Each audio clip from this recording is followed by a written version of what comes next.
Oh, rockumentaries. I really dislike them. They get these old farts waffling. Oh, the amount of drugs we took on the road. Oh, the amount of women we shagged. Oh, it's great, wasn't it? It's just a long procession of talking heads. Oh, I used to be their roadie. Oh, I used to live next door to the bass player's cousin. They always have that lugubrious keyboard player from that prog rock group. Oh, yeah, XTC. I remember XTC. Don't you dare have him in this documentary. It's always the same faces. It's always the same tales. It never has a good ending. They always fall out with each other. They're always suing each other. One of them dies, or two of them dies, or they all die. And they all can't stand the sight of each other anymore. Stop! The only thing that's worthy of making a documentary about XTC is it's not about the rock and roll bollocks that constitute 99% of other bands. We weren't into any of that rock and roll stuff. We're not rock and roll people. We made gently exploratory pop music. And I actually think we started pretty damn good and then got a lot better. And there's not too many bands can say that's their arc. We're only making plans for Nigel. The journey that they went on is extraordinary in terms of, musical evolution. You have to look at a band like the Beatles to find anyone that's even comparable in the sense of reinventing themselves over and over again. And all the world is football shaped. I thought these guys ascended to, from great punk roots to a whole other level. The leap forward they'd made to just gorgeous songwriting and gorgeous record making.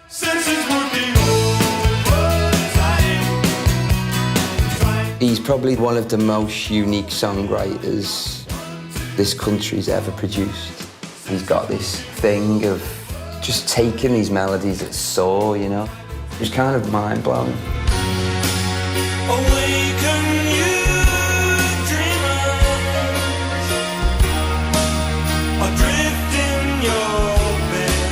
Each song is different to the next, let alone each album. It's hard to make one album different from the next, and they do it from song to song. And I think that's one of the reasons why they should be relevant, because they have never done anything that's expected.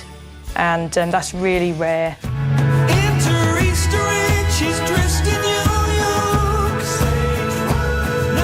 One of the things I love about them is that you can just sort of sit back and enjoy the musicianship and the beautiful sounds and these melodies.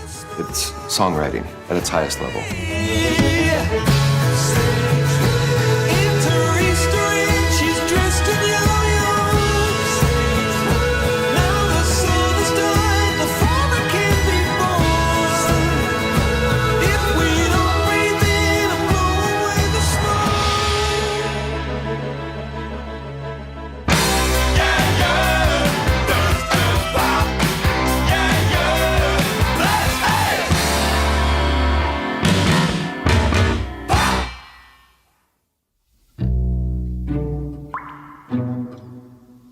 Well, I never thought I was any good at anything until I got more and more into drawing and painting. Comics were a big influence. I loved them, and I thought, I can draw. Maybe when I grow up, I can be a cartoon artist. I was a kid that always made my own entertainment. For me, it went with the territory of being an only child.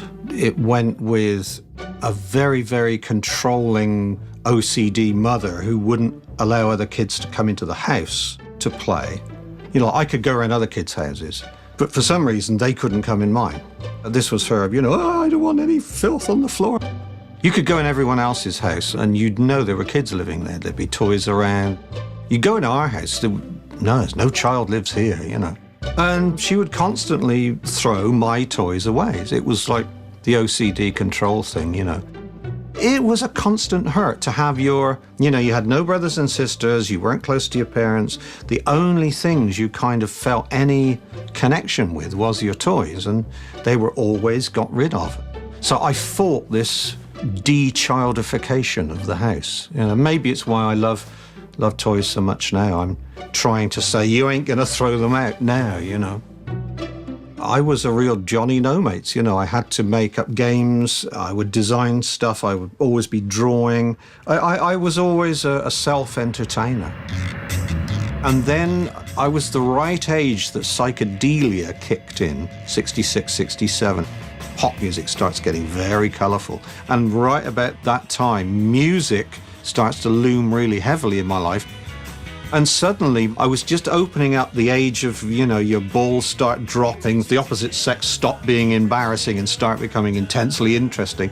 It was all hand in hand with, I was just the right age. Girls are getting bigger, music's getting bigger, and kapow.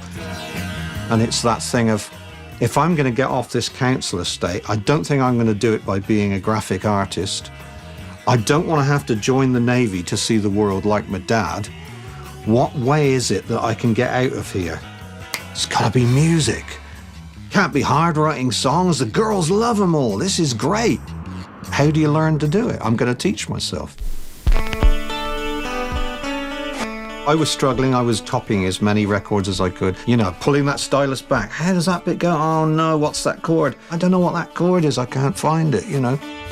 But I very, very quickly, for all the wrong reasons, quickly got into writing my own songs. And it's for the wrong reasons because I wasn't good enough to learn other people's songs. So, okay, you need to write your own. And that's how it grew. It grew because I couldn't work out other people's stuff.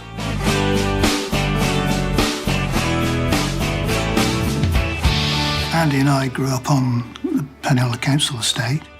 He was the next school year up from me, but we went to the same school. He was the guy that used to draw caricatures of the teachers in the playground, so he always had a crowd around him. He was a good draftsman even then. And then I didn't see him for a couple of years. I think I met him in a music shop, Kempster's, and he was the guy that used to take the expensive guitars off the wall, much to the proprietor's dismay.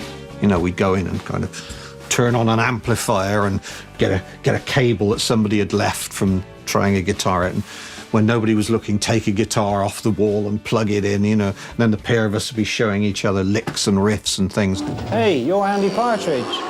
You write good songs and play the guitar well. That's right. Who are you, mystery bassman? I'm Colin Moulding and this is Terry Chambers.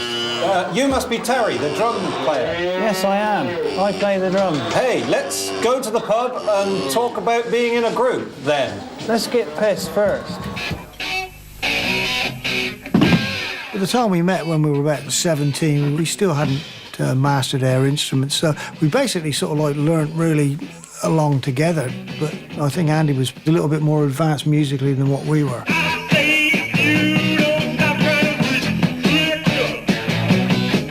Well, he was a bolshy bugger even then, you know.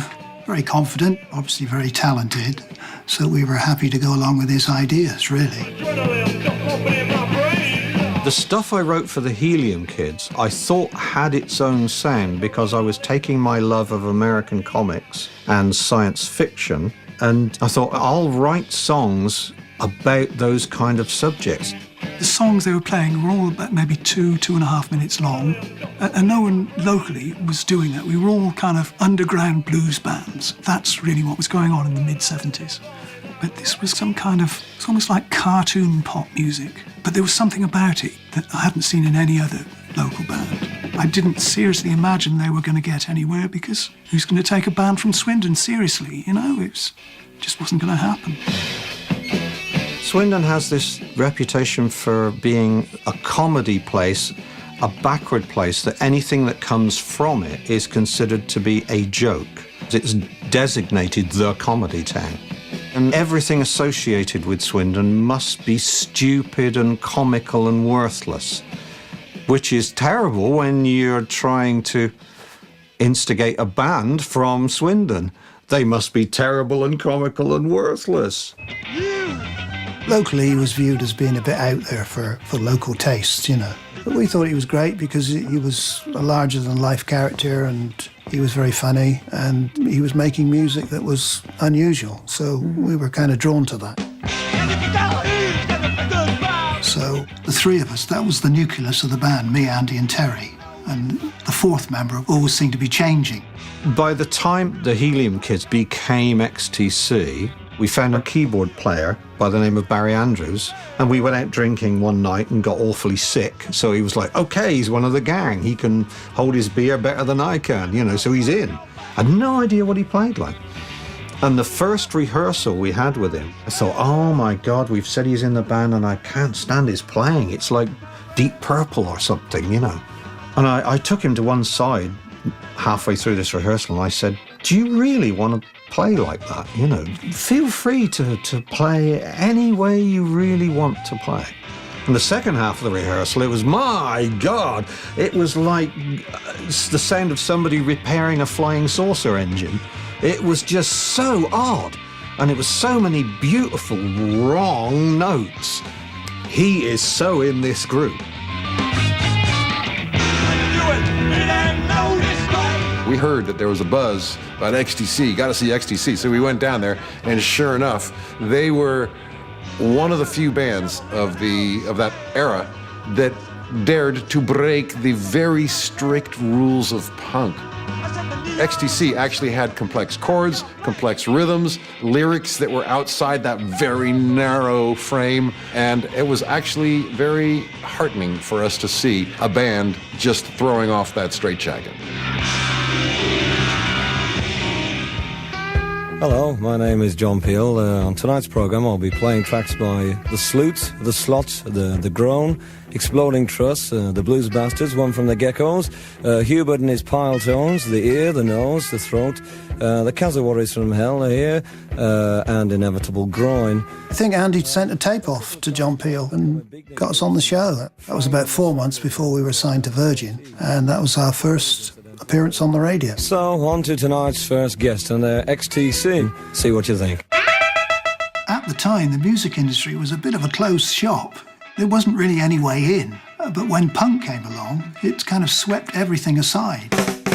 And we got in on the punk ticket, I think. But I think we were more akin to the New York Dolls. We weren't really punk as such. We certainly weren't political in any way. Why don't we go to London and be famous, kids? Punk rock is just starting up and they'll swallow anything. Science friction that burns my fingers. The floodgates were opened after the whole sort of so-called punk new wave scene. And, you know, as time went on, the labels kind of dropped away for a band like Blondie or for a band like XTC. You know, they were just like a great band. I mean, their music was innovative, lyrically interesting, and a bit eccentric, I suppose. And I think as time went on, they kind of proved that to be true. By the time XTC got signed up in 77, and who didn't get signed up in 77, it was like a disease. Record companies were so scared of missing the boat. There's this thing called punk, new wave, whatever it is. We don't know what it's called. Quick, sign everything. They just signed everything. So they looked at XTC and, right, you're signed. That first record is the one that, to this day, I love it so much. And I love the way it's like post-punky, and it's like, I really love that. His guitar playing, it's like that fast, erratic playing, and his singing. It's so cool. So the first XTC album was some of the dregs of the comic stuff, like Neon Shuffle, Science Friction, but there were other things as well that were happening to me at the time, like This Is Pop, where people are trying to work out what this new music is called. Is it punk? Is it new wave? And to me, it was just pop music. It was short, sharp, slightly futuristic pop music. I thought, come on, you idiots, don't bother with putting it into yet another sub-ghetto. It's just pop music.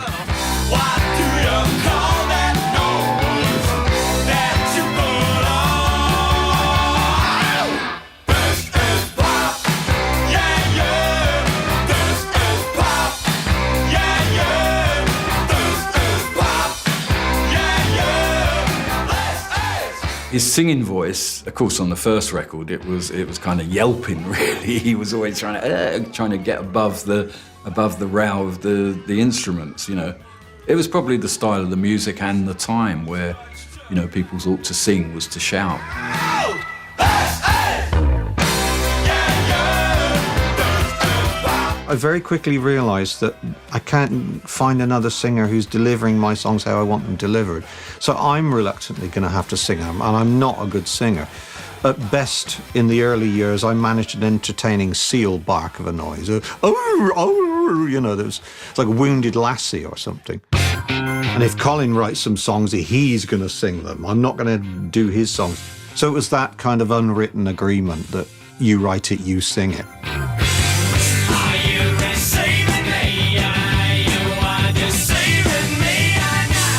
I had no ambition to write. I think it was one of the roadies that said, you know, Colin, you ought to write because otherwise you'll miss out, you know. So I made a contribution to the first album, and then on the second album, Barry said it would be better all round if we all made a contribution, and he started to write songs as well. By the time we got to doing the second record, Go To, there was Barry's songs that had to be done, you know, give him a chance kind of thing. And of course they stuck out. You know, they weren't really band songs, XTC songs. Barry and I were sniping at each other terribly during the recording of that, because I was seeing that he was kind of in danger of stealing my band away, or was trying to do that from under my nose. From suddenly not writing any songs, he had suddenly written 7 songs. But he was very upset that he didn't get them all on the album. But then you can't waltz into a band and say, okay, Mr. Songwriter, we're not having any of your songs. It's half of the album's going to be my songs, which I've just started writing, and you have to use them all. So I thought, well, no, let's give it a few albums, and then we can start to introduce your songs and so on. But no, Barry, being the lone wolf, had to leave.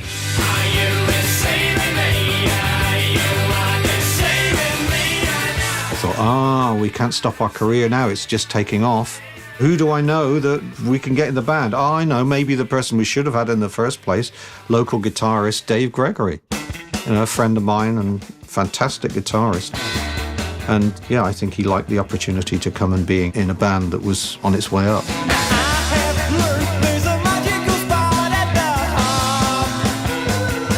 I think he just wanted to find someone he could relate to on a personal level, who'd do what he asked without squabbling too much.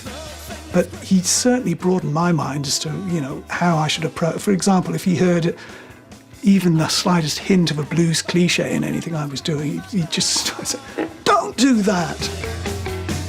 So he got me thinking in a completely different way. On my audition, we were just jamming on something, and I think at one point I went, and he went, stop! Stop Ernieing! And I said, what? Stop Ernieing, don't Ernie, don't do that. Ernie. He hated that, so I had to sort of straight away, that was the last time I ever played a phrase like that in an XTC song.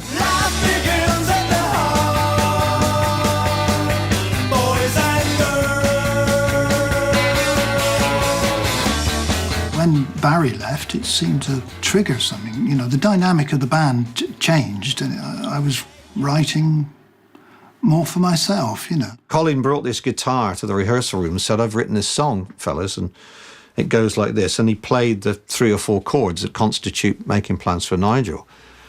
And we liked the melody, thought the melody was really nice. So, da da da da da da da da da. You know, it's a very old-fashioned melody. Could be Gilbert O'Sullivan, could be, you know, of a show tune or something. We're only making plans for Nigel. We only want what's best for him. But he's strumming it to us on a classic guitar, and it was like, oh my God, we can't do it like that. He's like Julie Felix or Joan Baez or something, you know. We're not going to take that, let alone our audience, you know. And so we just pulled it totally apart. I got Terry to play an upside down drum rhythm where he moved a quite conventional rhythm around to other drums. And if you're a drummer, try playing that rhythm on Making Plans for Nigel. It takes some upside-down thinking. I'm just doing these sort of stabbing chords. Over the top of that, Andy's got this little... Colin is copying what is being played on the tom-tom, which is this tribal thing, because we want to get into that tribal area with drums, you know. So the whole song is this big tribal-sounding behemoth, and damn it, it was a hit. We're only for Nigel. Nigel just needs that helping hand. And if young Nigel says he's happy, he must be happy, he must be happy, he must be happy in his world. I knew by that album, the album that became Drums and Wires, that I wanted to take the band in a more drum-heavy direction. And so we found a producer and engineer that I felt would be good for this new sound, which was Hugh Padgham Engineering and Steve Lillywhite being the producer. And it was a case of, well, let's get you in a live sounding studio where there's plenty of stone and brick and wood and glass to reflect the sound. So we went to the brand new Virgin townhouse, which had just been built. The great thing with this room at the townhouse was that it was all sort of stone and brick. So when you stand next to somebody playing the drums, it's loud. And there'd become a phenomenon in the 70s where records tended to have a very sort of dead sound on, well, particularly the drums. And they often didn't sound very big. Now, recording them in this big room and the technique that I sort of discovered made the drums sound loud even when they were quiet. That was the drum sound of the 1980s that everybody now knows was made famous by Phil Collins and the big drum break in The Air Tonight. It was a new sound. It was a new thing. And people were saying to us, you know, like we're touring with the Police and, Patsy, man, how are you getting that sound like with the big drums? Who's doing your engineering, man?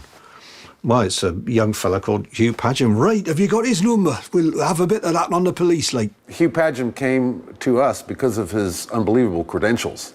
He had recorded the albums that everybody held up as the sound that every band wants. The combination of the size and clarity, everybody wanted that sound. We're only making plans for Nigel. Drums and Wires just changed the game for us. Reinvented the band, easy to tour, easy to play on stage. Just put us another notch up the ladder, I guess. It was a double-edged sword for me because certainly in Britain we'd had no chart success with this odd music, you know, these strange Herberts from the council estate in Swindon. It's too odd for me. That's punky, isn't it? That's, you know. So by the time that Colin came up with Making Plans for Nigel, Virgin Records said, hey, that good-looking bass player, he's come up with one and it's in the charts, so okay, he's the one to look at. And we thought it was Andy's group. From then on, for quite a few years, certainly in the eyes of Virgin Records, it became Colin's group. I think he was a little bit pissed off, to be honest, as you can imagine, because, you know, he had been the songwriter, you know, the sole songwriter. He was the face of the band, so it all felt a little bit odd. Essentially, I was the bass player, but all of a sudden I was thrust forward. Generals and majors are hard, they're never too far from battlefields so glorious. To be fair, he's the one that looked most like a pop star. You know, all his songs were melodic and simple. They were easy on the ear, listener-friendly songs. So the record company would always look to Colin for the singles first. So you can understand why Andy might have had his nose put out of joint a little bit because of that. But, you know, we got on with it okay. He still had the lion's share of the writing and he was still in charge.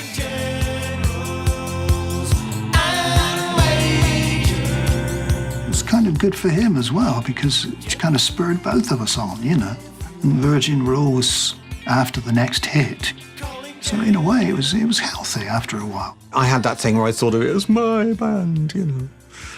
But I realised it was our band. The fact that Colin was writing good songs, I was writing good songs. Dave was playing great instrumentation, orchestration. Terry was whacking 7 bells out of that kit beautifully. It all made it stronger.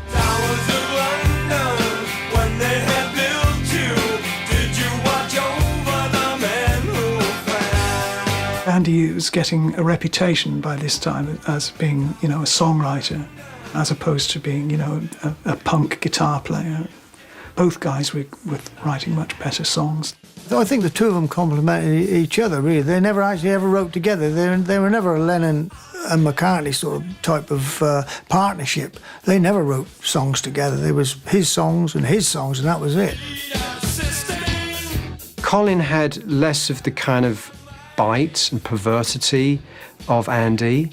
Andy has this kind of strange world that he kind of retreats into that's kind of a mixture of nostalgia and sexual tension and the fact that it's quintessentially English.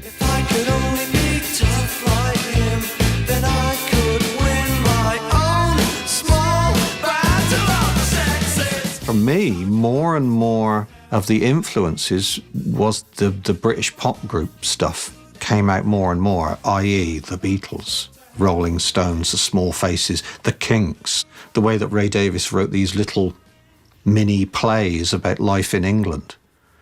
You know, I loved that. And I sort of gravitated naturally towards wanting to do that myself. And not stealing, it's you can't help it, it's in your DNA. You live in a little English town, just the very fact that you're reporting what's going on in that little English town, it's going to be a bit like anybody else who wrote about small things in small towns.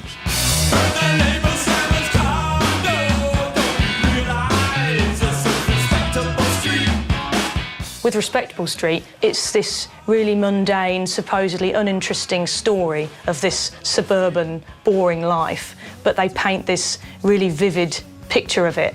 And you can completely see Andy just poking out the curtains, watching it all go on. He's such a character, and that comes out in the lyrics, that comes out in the songs.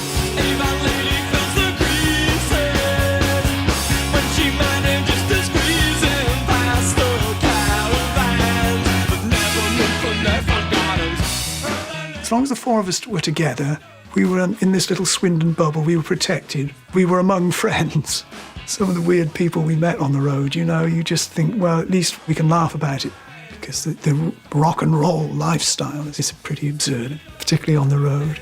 But, you know, Andy never stopped. He was always joking and larking around, keeping us happy. It was just his personality. It wasn't something he felt he had to do. It's just a natural, comical person.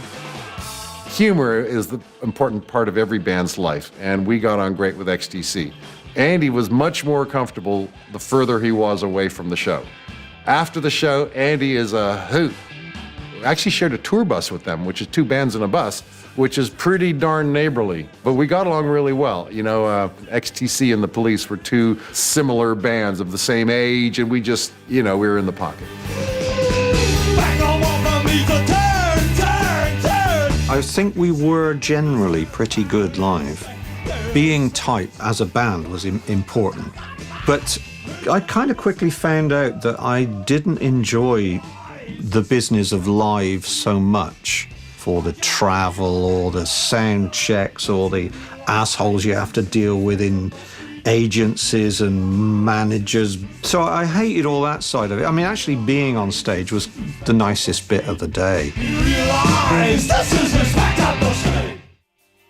After we'd finished touring Black Sea, which was most of second half of 1980, we were all ready to do something new. It was time to sort of expand the two guitars, bass and drums lineup, maybe add some piano here and there, and just think about maybe different guitar textures. So we went in and rehearsed songs for the album that would become English Settlement.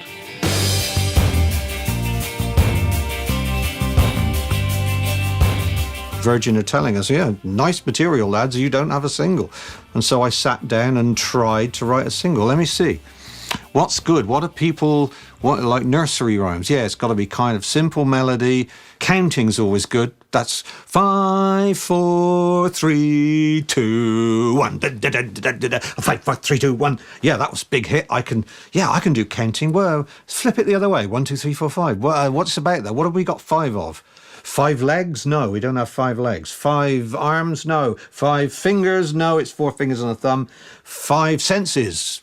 Okay, so it's going to be about your senses. Right, so it's a counting song. I'm counting 1, 2, 3, 4, 5, and it's going to be stamp, stamp. You're going to get this. 1, 2, 3, 4, 5. Great, that's all working. I don't have a verse.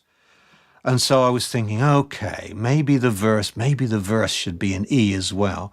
And I threw my hands on the guitar, but instead of throwing them there, that's a nice E, I threw them on a kind of an E-flat place. And I didn't throw all my fingers on, I just threw two of them on, I wasn't thinking. And I ended up with that. And I thought, what's that? That's an interesting chord, non-chord. I thought, wow, I wonder what that's like if I move my fingers and go the other way as well. Oh, that's very nice. This sounds medieval. This is like somebody in a field tilling. This is a little fella and his ox, and he's tilling a field, you know. And so I started to sing with the nursery rhyme thing in mind. I thought, what would this person tilling the fields be? He'd be singing, hey, hey, the clouds are away. Yeah, I like that. I like, he's looking up at the clouds, you know. And so the whole verse was made out of this kind of medieval, bloody evil, this medieval thing, which I then jammed on. I'm going to make this work. I then jammed onto the other bits. Hey, hey, the clouds are away, the straw for the donkeys and the innocents can all sleep safely, all sleep safely. My son is pie, there's fodder for the cannons and the guilty ones can all sleep safely, all sleep safely. And all the world is football shaped. It's just for me to kick his face. And I can see him smell, touch, taste. And I've got 1, 2, 3, 4, 5 senses working overtime, trying to take this all in. I've got 1, 2, 3, 4, 5 senses working overtime, trying to taste the difference between a lemon and a lime, pain and pleasure, and the church bell softly chime. Halfway through an American tour, the woman I was married to at the time looked at a big tub of Valium I had. And when I finished a gig one night and went out drinking with some people in Los Angeles, she thought to herself, what's he taking this shit for? He doesn't need it, doesn't do anything for him. I'm going to get rid of him. Freudian slip. I'm going to get rid of it. She tipped all these Valium down the toilet. I came home drunk to this grotty hotel room in Los Angeles. So I'm going to need my Valium. Where's my Valium? She said, I've tipped it all away. I don't want you taking this crap anymore. You got to stop this stuff. I freaked out. I thought, that's my crutch. What are you doing? I take that every day of my life. I've taken that every day since I was 12, 13, which I had done. I was on it in the first place because my mother had a lot of mental problems, and the fallout from that was really fucking me up as a kid, big time. And it was the 60s, and the new wonder drug, Valium. Yeah, his mother's crazy. We're putting her in a loony bin for a while. Poor kid's upset. He's only 12. Tell you what, stick him on Valium. I was on Valium, addicted to this stuff since then. And here I am 13 years later, not registering that I'm addicted and thinking I can just stop.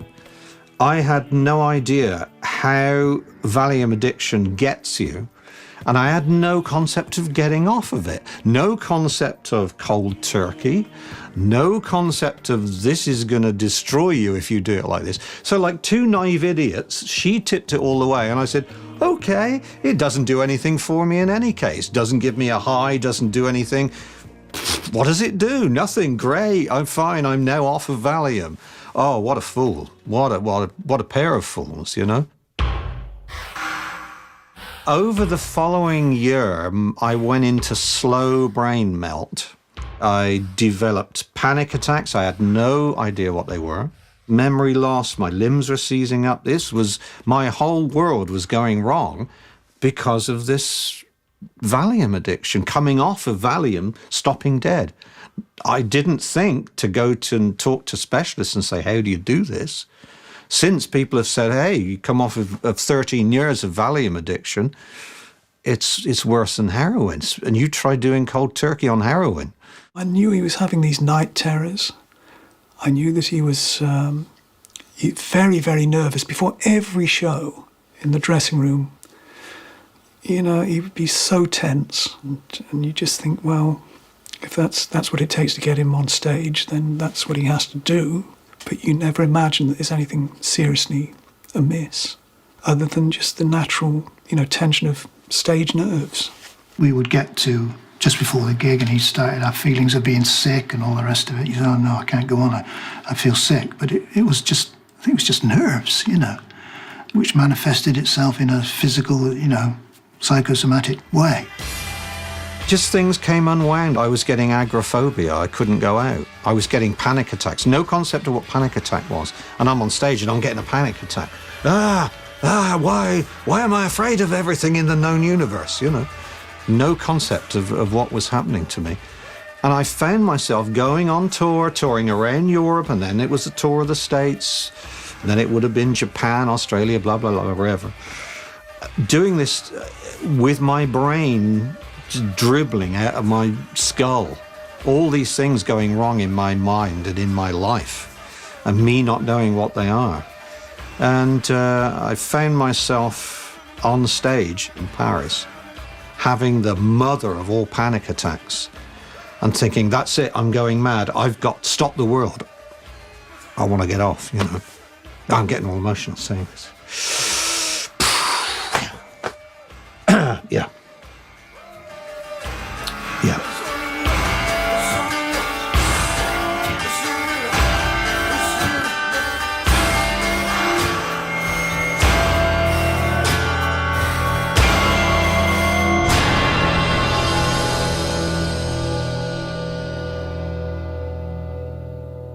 We knew he was unhappy on that particular tour, and when he walked off, immediately we just thought, well, this is Andy being petulant and just doing this to make a point. Even when that happened, and I regret to this, looking back at it now, we should have paid more attention to how he was feeling. We just figured, well, let's get him home, rest for a month, and then we'll go back out when he's all better. We'd had this tour set up in America, and we had to get out of town fast, because once the promoters knew that we weren't going to play, they were saying, well, we want a doctor to come round. And I remember Andy and I were just packed on a plane and we shot back to England. But financially, we lost hand over fist, because we weren't sued, but we had to pay a good deal of money over in order to pacify the promoters, I probably reacted a bit unsympathetically towards him, I suppose. I was a youngish fella there, and geez, to pull out of an American tour is pretty big stuff. And I wasn't aware of it was like an illness, I wasn't aware of that. I just thought, he's just going through a bit of a bad patch and he'll get over it. My brother Ian was our agent and their agent. And the first I learned of the stage fright issue was my brother Ian freaking out, saying, I can't believe it. We have the best tour. They're starting their tour, I think at Madison Square Garden or something. It was just the tour. This is, boys, you've worked hard. This is your payoff. You've landed. And then a phone call from England is that Andy just won't. The sad bit is, I think, that he went from not being able to do it to not wanting to, or that was his story, that he said he didn't want to. I mean, Andy being one for not allowing anything to kind of say he can't do, I think he turned it round a bit to say, well, I don't want to do. But maybe if he'd have got counselling for it, it may have changed things,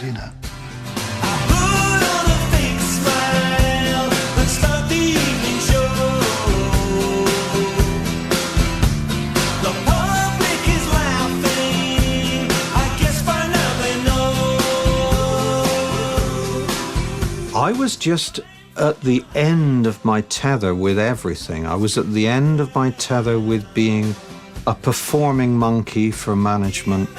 I was sick of not seeing any money for all this. In all those years of touring, the band never saw a penny.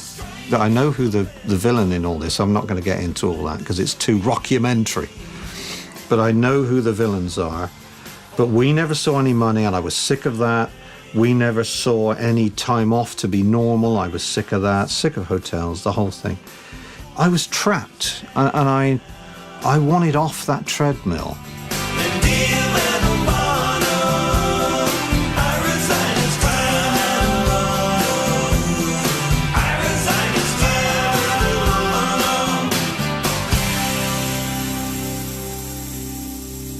I just wanted a normal life. I thought, no, I need to get away from this touring crap. If my music's going to get better, and therefore XTC's music, we need better quality songs, and I need more time to write more and better quality songs. Virgin took it so badly. Everybody did, you know, the manager. I think the band did as well. They thought, oh, that's the end of us, you know. It got very frustrating for me and for Terry, because Terry just loves the road. He loves performing. He loves playing his drums. And me too. I don't really understand why a musician wouldn't want to work. You know, want to go out and tour and play. We never really wanted to pursue the live thing again. You know, which really went against everything I sort of stood for. Really. I mean, if you're a musician, to me, playing is what it's all about.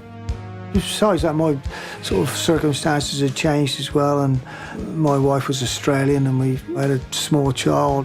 So that, on top of the non-touring situation, I thought, well, geez, you know, maybe it's time for me to move out.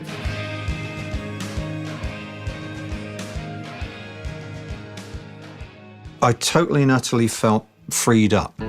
From stopping live, it was like, hey, let's get in the studio and use it for what it is, this creative tool. Let's use every tool in the studio box. We want some brass, we hire a brass player. We want this organ, we'll just get this organ in. We want mellotron, let's get a mellotron. We want to overdub this, change the speed of that. We can do anything we want, for God's sake. Why were we restricting ourselves to 2 colours on the palette just so we could do it live? That's insane, fellas. That's not how you grow. The arrangements of the songs became more complex. We were able to use strings and stuff without fear of trying to reproduce it on stage. We didn't have that problem. We could go to town, really, you know, and we did. For me, it was wonderful. It was like the blinkers came off. That's live, and that's... wow, there are all those other colours. I want to use them. Awaken you dreamers, adrift in your beds.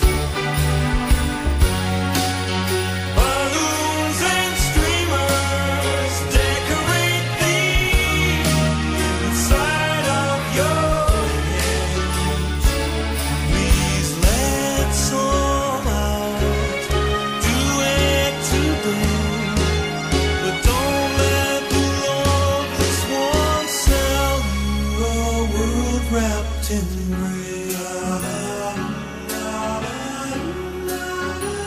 How I write a lot of the songs is I'll find a chord or a chord change on a guitar or on a keyboard, and I'm playing those, but I'm not hearing music, I'm seeing pictures.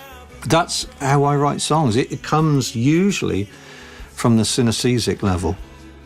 Synesthesia is where you get stuff mixed up. Someone will say a number and you'll hear a noise, or someone will show you a color and you'll think of a number, or you'll hear a piece of music or a chord, and to me it makes a picture.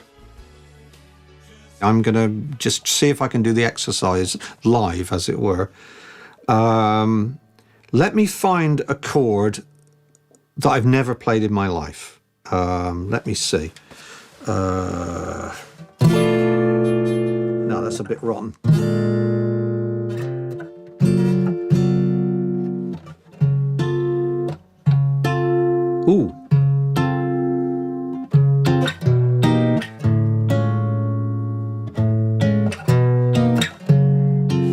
see, that to me suggests a pool of like a puddle, like a pool of muddy water.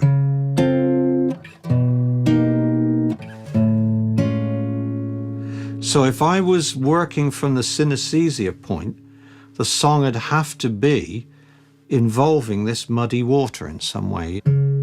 I've never done this before in my life. Okay, so not this song or what I'm about to sing or anything or say or the words or anything, but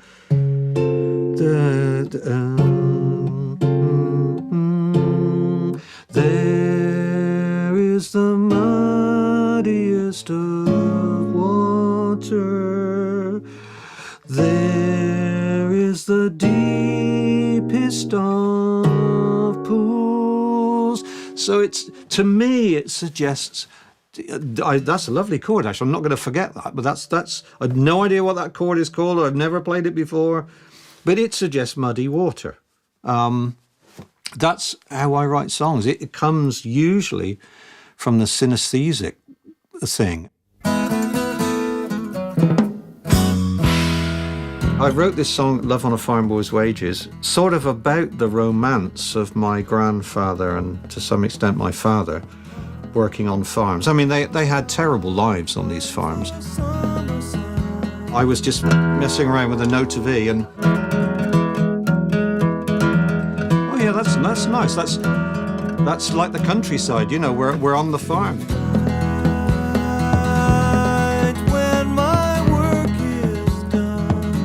It's so important that you paint the musical scenery to me. Then you can find the right lines for the actors to say. But if you don't get the correct scenery, you can't stage this. But it's a very personal song for me because it certainly to me, it references my grandfather and my father. Shilling for the fella who brings the sheep in. Shilling for the fella who milks the herd. Shilling for the fella with the wife for keeping. How can we feed love on a farm boy's wages? Somebody said, you got to hear the song Love on a Farm Boy's Wages. And I just thought, as good as XTC had been up till then, it was like a revelation of how the leap forward they'd made, you know, out of their punk roots into, you know, just gorgeous songwriting and gorgeous record making. And from then on, I was just a total fan. Shilling for the fella with the wife for keeping. How can we feed love on a farm boys? Love on a farm boys. Love on a farm boys. Wages. By that time, the hits had dried up, and I think we'd done a couple of albums that weren't particularly successful, and the scene was changing, so it was kind of the wilderness years for us, you know, just for 2 or 3 years.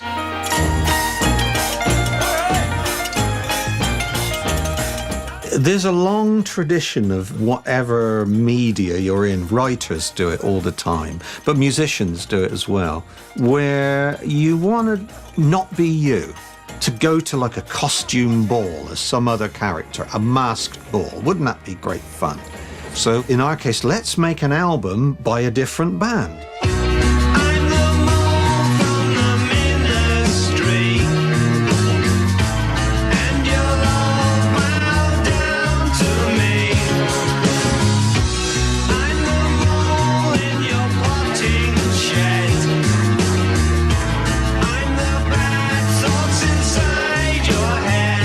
So in 2 weeks, we wrote, recorded and mixed the Dukes of Stratosphere's first record. So it was so much fun, I tell you.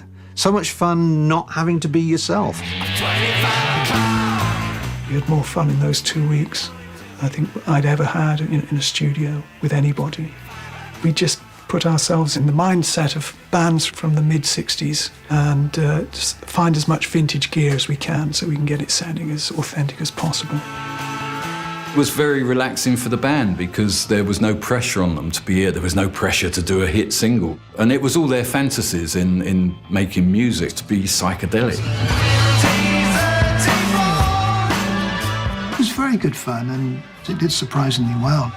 The Dukes probably sold more than the Big Express, which was the XTC album of around that time.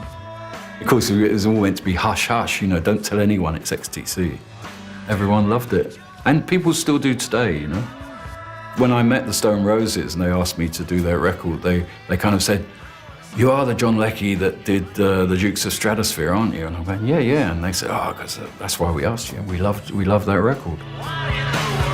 Dukes of Stratosphere was probably a direct predecessor to Britpop. Creating that sort of psychedelic 60s influenced music was, very unusual for the time. I think that album came out when in the early 80s or something. So that record was, definitely a precursor to Britpop for sure. It opened us up to a new audience. It was a lot of kids that were sort of starting to get into, they were calling it like the Paisley Underground or the, whatever. There was this new feeling of, hey, maybe 60s music is okay. And I think it gave us the feeling that we could tap into what we liked as school kids. I think we all felt more comfortable in ourselves, and we felt more comfortable in being this bridge from the 60s to the 80s. And hey, that's fine, This is why we were then at that point where it was like, we're not going to deny any of our influences anymore. We're just going to let them all free. Season cycle moving round and round, pushing life up from a cold dead ground. It's growing green. It's growing green. Well, darling, don't you ever stop to wonder about the clouds, about the hail and thunder, about the baby and its umbilical, who's pushing the pedals on the season cycle. By the time we got to making the Skylarking album, which I think personally is the next Dukes record, Virgin really wanted us to break big in the States and did actually say, if you don't let an American produce your next album to be, you're off the label because you're not selling enough records in America. And they said, you're gonna need a US producer, somebody who knows what Americans like and can find that in your music. Because I thought our music was pretty British. Okay, good luck. And they sent me a list of all these producers, Arnie Dinkelberger the 9th and Ronnie Dangelheimer of the 14th and all that. I didn't know who all these people were. I'd never heard of them. So right near the bottom of this list was Todd Rundgren. I know who he is. I had an album of his one time. He's American, yeah, right. Oh, okay, so he produces, does he? All right, well, that might be fun. He's a musician. He knows what musicians are about. And I said to Dave, you know Todd Rundgren, right? Todd, yeah, I'm a big fan, of course I am. Well, how would you think if he produced an album? Yeah, let's go for it. I was in my element, I couldn't believe it. Just being flown from Swindon over to the wilds of New York State, up in the Catskill Mountains there, surrounded by nature, working with a legend. That's the dream, How much better do you want it to get? That's really super, super girl. I mean, 7 seconds flat, and your friends are gonna say that's really. He was a fantastic arranger, fantastic. His arranging skills are really top-notch, which we needed, I think. But he and I just butted heads terribly. Don't mean to be rude, but I don't feel super. I think on this album he really met his nemesis because he was someone who was as sarcastic as he was, probably even more so. And Andy likes his pound of flesh when you're recording with him. If you haven't done 6 or 7 takes and he's wrung everything out of you, then he's not had a good time, Whereas Todd likes first or second take, otherwise forget it, It was just 2 different philosophies had met. I have a problem with authority, and this is my band and you're not telling us what to do. But all the time this ghost voice saying, if you don't be produced by an American, you're off the label. So I just had to bear it as much as possible. I would have liked Andy and Todd to have seen eye to eye and got along as friends. But you've got the irresistible force and the immovable object. That's really what the problem was. But Todd did the job he was given, he produced the record. It was a hit record. It saved our career, no question about it. Laying on the grass, my heart it flared like fire.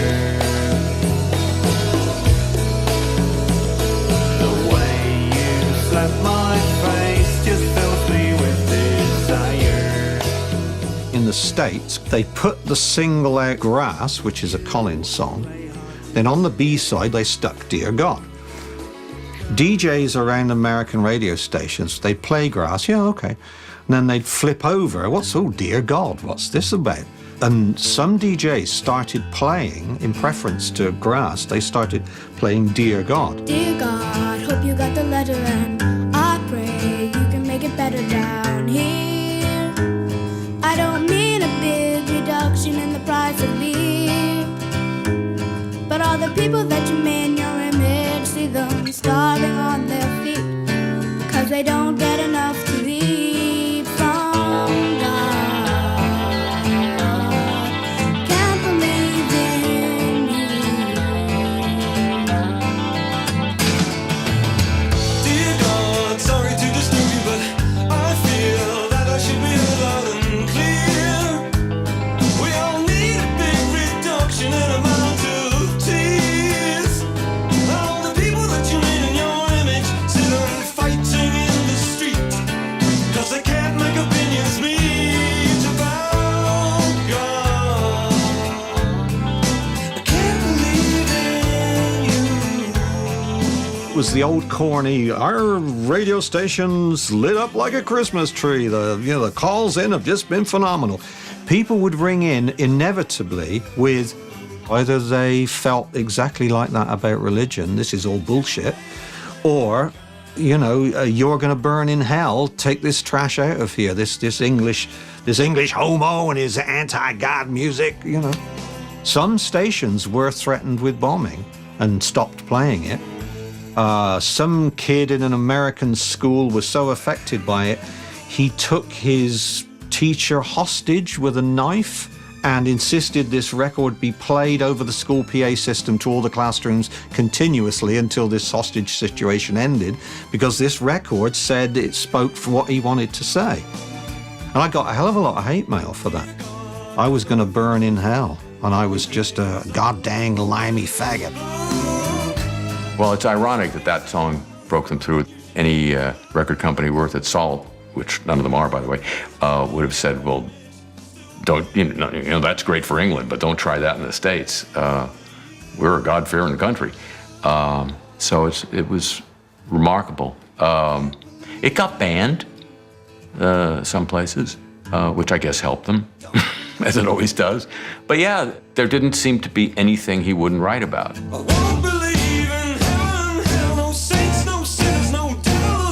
Their Englishness probably made them a bit exotic to the American market and to American audiences.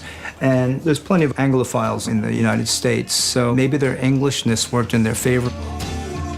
It became a student hit, I think, on the campuses and stuff and radio stations, across America. So yeah, it saved our career, basically. So suddenly our career in America really took off, but it was all accidental. It was because the B-side pissed people off royally. It's you.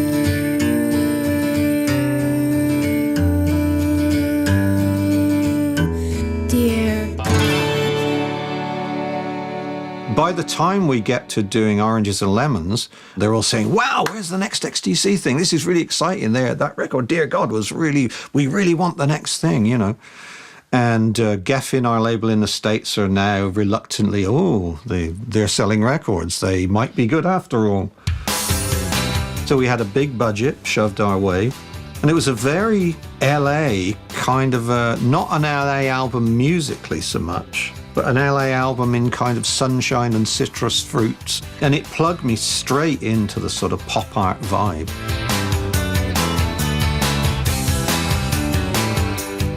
We were working in Hollywood. It's a big Hollywood production. And it sounds that way. It's got bells, it's got whistles. We had plenty of time, again, you see, 5 months in the studio, there's an awful lot you can do. We probably did a little too much on one or two of the songs. But again, it's a great album, a really great collection of songs.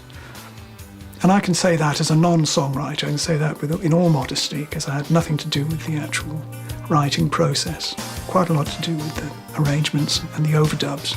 But to come up with that many good songs, how many bands can you think of that had that ability?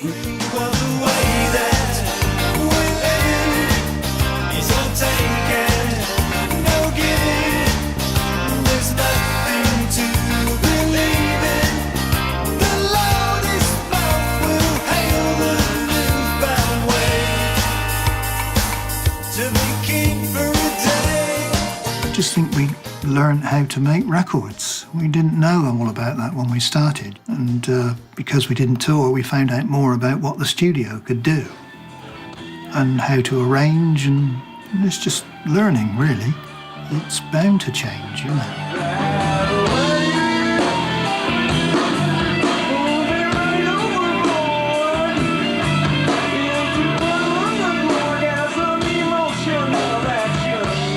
That was one of our favourite songs. It's so complex, completely overflowing with ideas. It's wave-like, it pushes and pulls you in. And I think we thought that would be a challenge for us to cover it.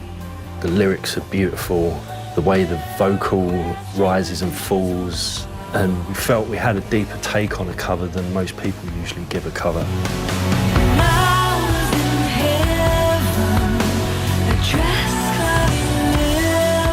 We wanted to pay our respects to, one, that album, but also that song, because that song was buried in, I mean, among other really great songs. Hang on, the Cure's version. So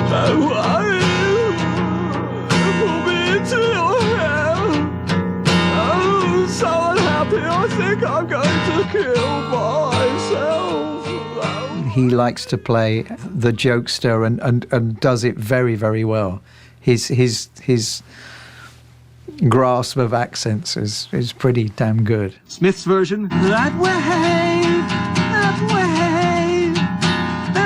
pull me into your hair. That's his two notes. That way, pull me out of your hair. We are within a promises, busy with planets cascading. That was always going on in the studio. That was part of studio banter. Again, you can't shut him up, Andy. Once he's on a roll, just being idiotic and silly, and you know, he never stops, Andy. He never stops entertaining. Right then, now try and look like Bryan Adams. As much as possible. Try and look like Robin Hood. Gomez Adams. 1, 2. 1, 2, 3. Well, it's no doubt who's in charge. Andy's editor-in-chief. But, I mean, what the other guy, what Colin, obviously with his songs, and what Dave's musicianship is ridiculous. It's stellar. But it's the songs. That was why I was there. Combination of the quality of the songs, and they were obviously cool people.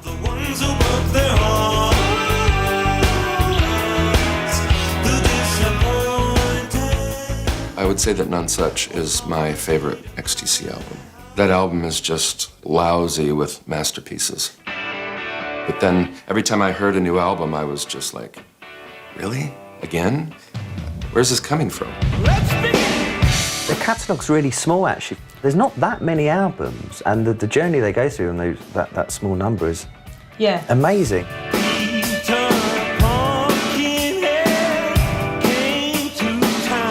It's hard to push yourself and put yourself out of the comfort zone, but he does that on a regular basis, and I think that's why he's produced such a catalogue of fantastic work.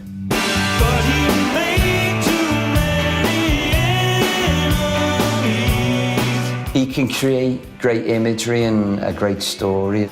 He's such an amazing songwriter that you can't really touch him, to be honest.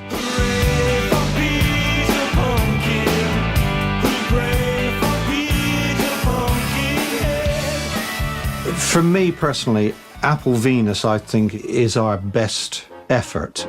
It's just a real shame that Dave Gregory didn't stick around for the end of that. He left during the making of that. And it's, you know, it is bad when you have a limb detach itself. You know, when Barry left, it's like, there goes a leg. And then you get another leg and it works bloody damn good. Yeah, it works really good. This is even better than the first leg, thanks. And then, you know, Terry leaves, So we use session drummers, but some of those session drummers were certainly different than Terry. So that was an added bonus to that. Then Dave left, and I don't know if we ever recovered from that. But, you know, for a band, we had a hell of a long life. And most bands get 5 years if they're lucky. We had 30-odd years.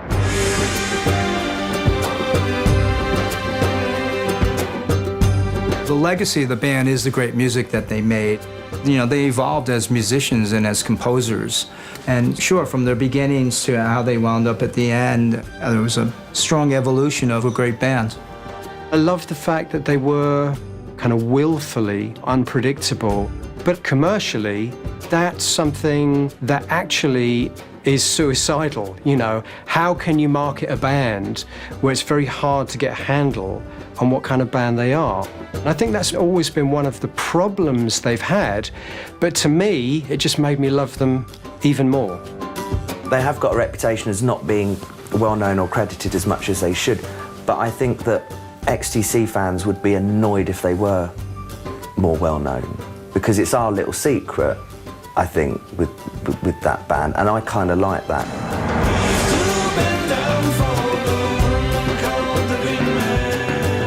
To me, people who know what they're talking about already do regard him as up there with the greats. I mean, look, we're living in a time when there's a certain percentage of the population that thinks Kanye West is a genius. I can't control for that. But I think the combination of the songwriting, the playing, and the record making is well-nigh perfect. I'm stupidly happy. Andy used to get his hair off something terrible when we weren't appreciated more than what we should have been in his head. But I think it's coming. I think, you know, that's partly why we're doing this, because, you know, the word is out, I think. You know, it's taken a bloody long time, but I think people are catching up, and they're appreciating what we did, you know. It took an awful bloody long time. I'm stupidly happy, like the words to that song. Most bands, great, might get a little bit better and then they go off the boil. Or great and then they go off the boil. Occasionally, once in a while, once in a very rare while, you get a band that starts pretty good, gets better and better and better and better, and that's rare. And I think, and I have to say, I have to be immodest, we are the other band that did that.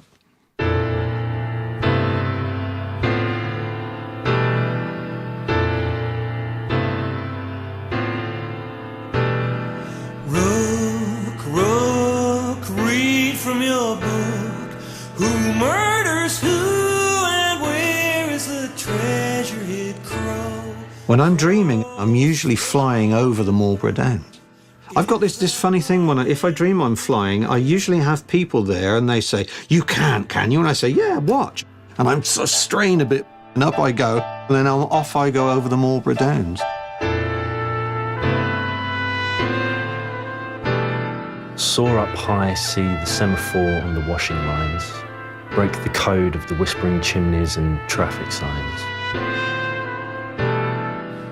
Life's like a jigsaw. You get the straight bits, but there's something missing in the middle.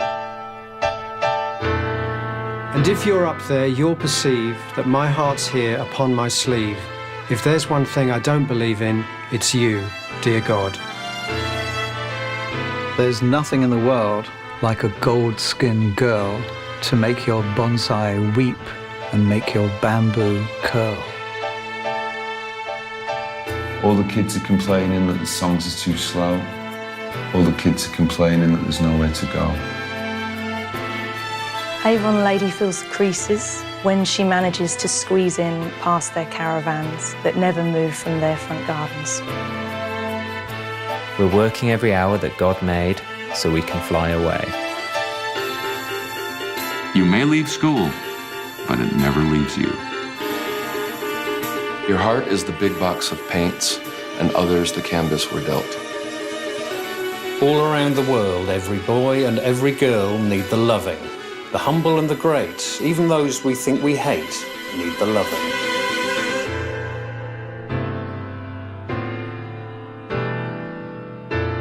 I'm immensely proud of XTC, and the other band members, people still say to me, what do you think to Colin or Dave or Terry or whatever, you know?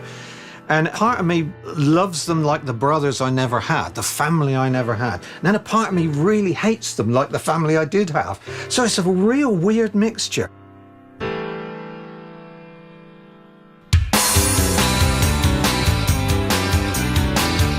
There is nothing, or there was nothing, like XTC. It's a totally individual thing. It's not one person. It's the collective tension of all those people. And so the fact that we found each other and made this magical, joy-bringing vehicle, that's not supposed to happen, is it? And we did. We made this phenomenal, joy-bringing carriage for all the world to ride around in. Hey, have some fun, get in.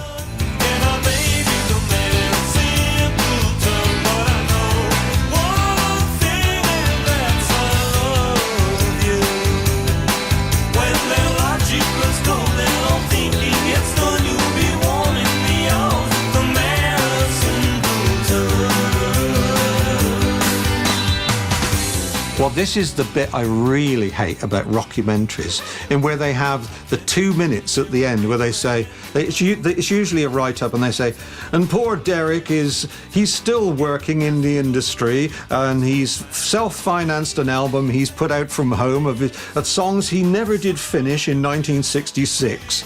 And it's like, oh God, you know, the misery of all this.